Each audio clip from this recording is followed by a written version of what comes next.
Greetings. We continue the working day and we resume our Skype communication with Mariupol. Today we have Iryna Perkova, civil activist, Spartak Stepnov, Ukraine's Defense Promotion Society, Dmytro Chychera, volunteer. The topic is the war coming to an end? Volunteers speak on the situation of the Sector M, Ukrainian future of Mariupol. Can you hear us? Good afternoon.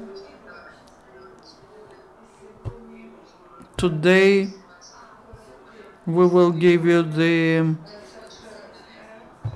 we will tell you what's happening in Mariupol in Sector M. We will tell you whether we do have a ceasefire. Is the war finishing? The winter is soon, the guys are getting ready.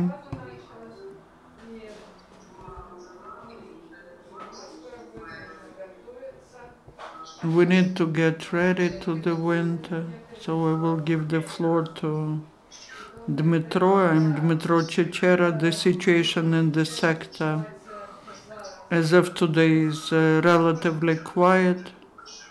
We saw the movement of some small groups, but there were no active clashes between our servicemen and terrorists. All the units which are in the sector, they are preparing to the winter. There is a problem related to peaceful population. The settlements which are in so-called gray zone, Gnutovo and Pavlopil. The situation is difficult there because the gas pipelines are broken and the winter is close.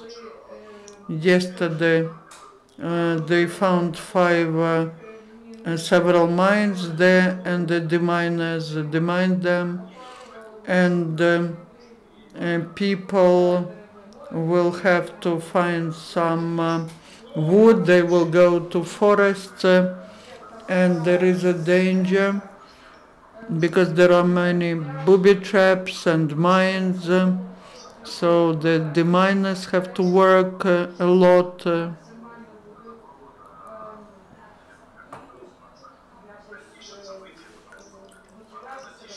Now, while there is a ceasefire, they need to do maximum work. Talking about food supply of the units which are in the front line of defense, we now see a different problem because during the active military actions we were supplying ammunition, but now we supply everything that is needed for the winter, the construction materials and the wood.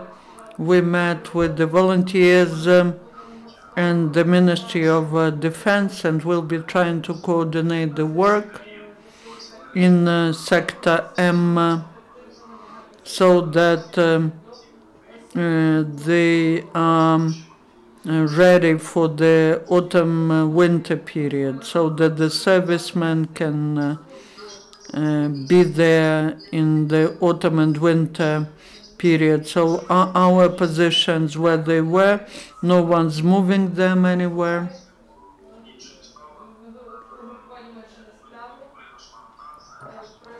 And there was a rotation, some new people came.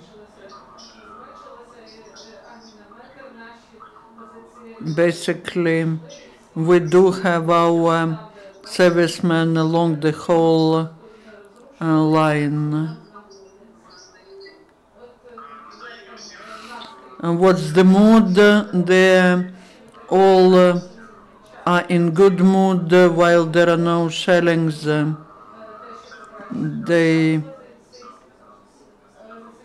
There are guys from different cities of Ukraine there,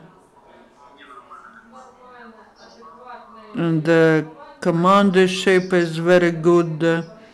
They work in active communication with volunteer organizations, and they are getting ready for winter period. They do what they could not do earlier because that district was under shelling, and they could not arrange everything in the trenches. Now they do that, and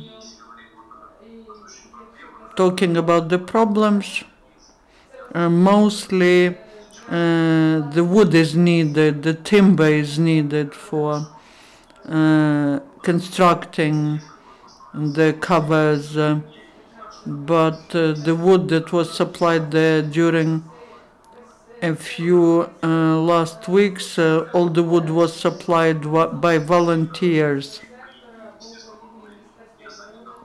The Ministry of Defense would not give any wood. Some volunteers were were raising money for buying the wood. Others were providing the transportation. We as volunteers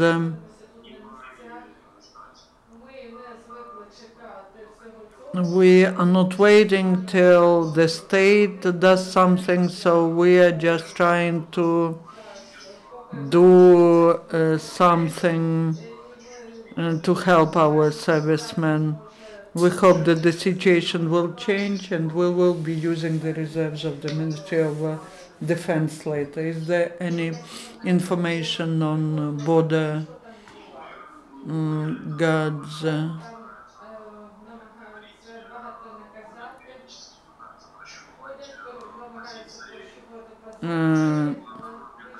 Basically, there are now active movements on the other side. We get a lot of information, maybe it's wrong, but we do not see any attempts to relocate their troops on the other side. In our sector, everything is good. So now I would like to give the floor to the person who is representative of Ukraine's Defense Promotion Society, Spartak Stepnov.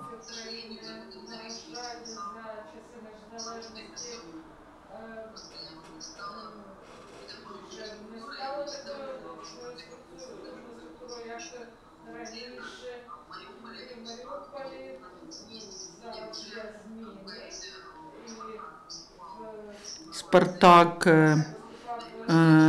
provided some information here for UCMC. Good afternoon. First of all, I would like to thank us all with some small victory. We managed to elect the chairperson, and now Ukraine's Defense Promotion Society will be doing what they were doing in the past. The Marine officer is heading now the organization. Now we are trying to organize the training centers.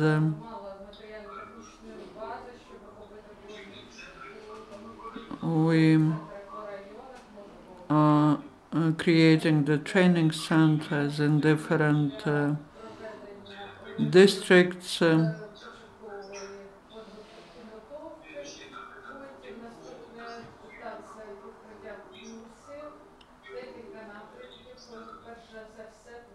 So now we are working on preparing on training the marine guards, marine border guards, because we are sitting near the sea and we need the trained specialists who could serve as naval border guards. The next stage is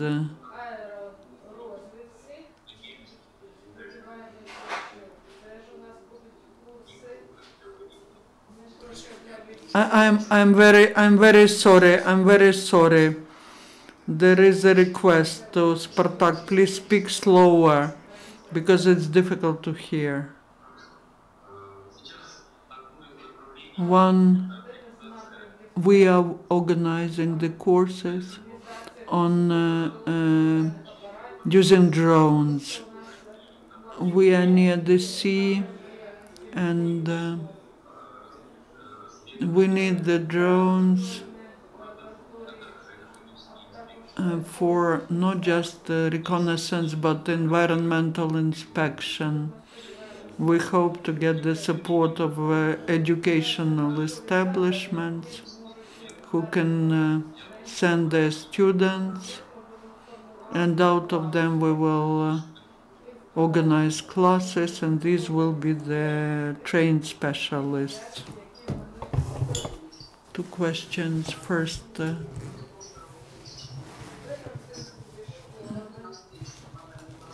does the Department of Education help you? We have still old people from times of Yanukovych. It's very difficult to work with them. The Scientific and Methodological Center develops the training programs.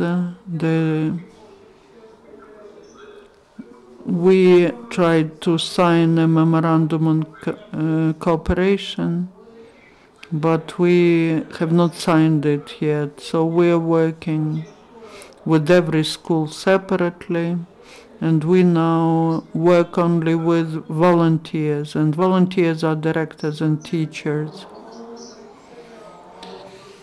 We understand that your society is a platform where you can train the volunteers who will be providing, who will be become maybe bodyguards,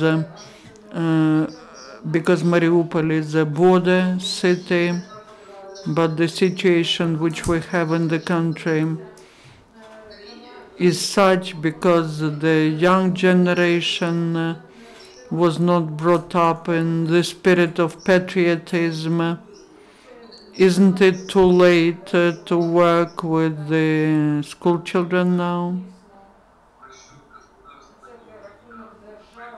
That was the mistake committed by the state, and that is why we're working with junior school children. For that, we set up the International Communication Club, and we teach children other cultures. The program East and West Together is the main program.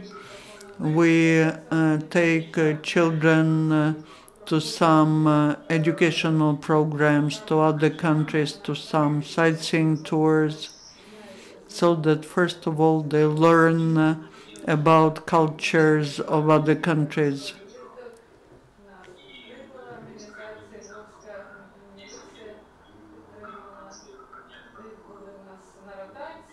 We visited Lviv and Lviv region several times,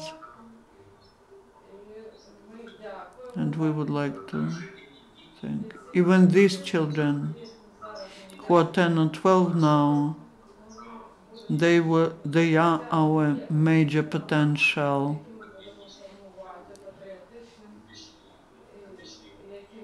They will be the citizens who live Ukraine and their small motherland, Mariupol.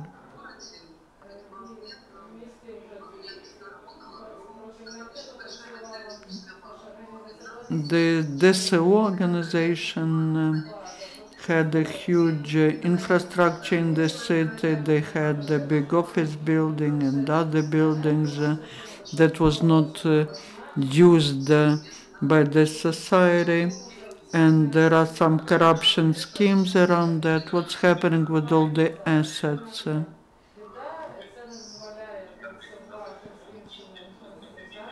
And there is an element of mistrust to DSO.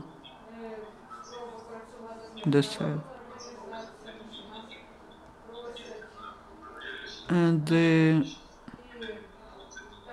we have to replace the managers of these assets, and uh, some people resigned. There was one person who left to a different country. The person who is the person who is Kachubey, and we suggested that the person who was coordinating the work with the educational centers to become the director of the sports complex, to dismiss all.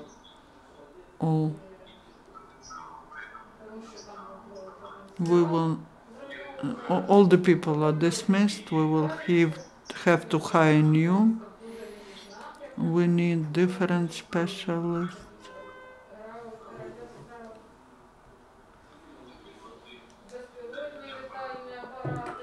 We need people, specialists on drones, on scuba diving. In future,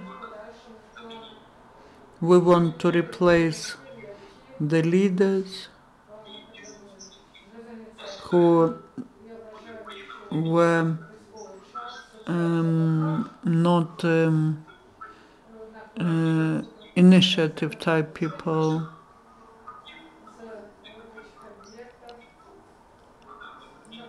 As of now,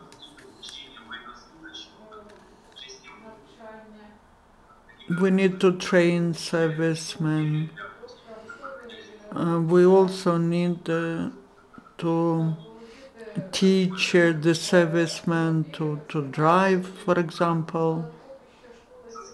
But the school is just starting to work. There was information that all the managers of the DSO, they talk to the DSO of Donetsk. Now the Donetsk DSO is dismissed. There was a conference in April which made a decision to liquidate Donetsk DSO. Now Mariupol is subordinate to central body. But the situation is such, this is a special type of organization where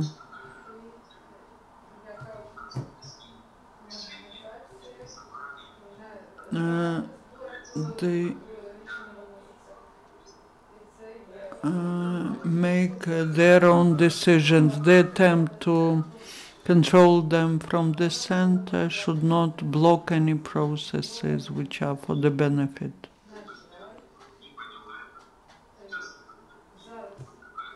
No, we're trying to talk to the Central Committee. Our principle is it's based on voluntarism, trust. What they do, we need people who could be trusted. The Mariupol organization had only had 18 members, but in reality there were very few.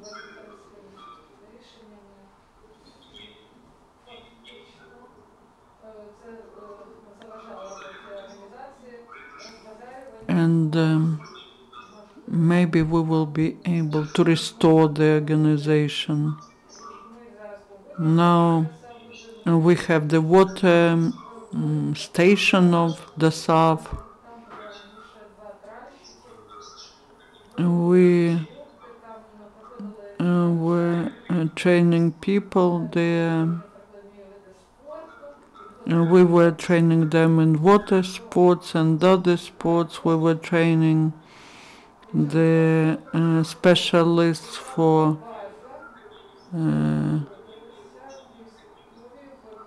ships. Thank you. So we have a ceasefire, but neither military nor civil society stop their actions to protect the borders. This is the situation in Mariupol today. Thank you, speakers. Thank you, Iryna. And do you have any questions, journalists, or anything to clarify? Please introduce yourself. Sergei Malarchuk, UCMC. I have a question as to restore the centers for youth. Do you receive any assistance from local authorities, and which methods do you use? The authorities are just promising us. We will not be paying any local tax, but we'll be using this money to develop our facilities. The methodology were lost. We are working on that. We remember the old traditions, the program of preparation and training, and the new for children and youth, different games. We organize seminars for trainers, and we also have some plans. We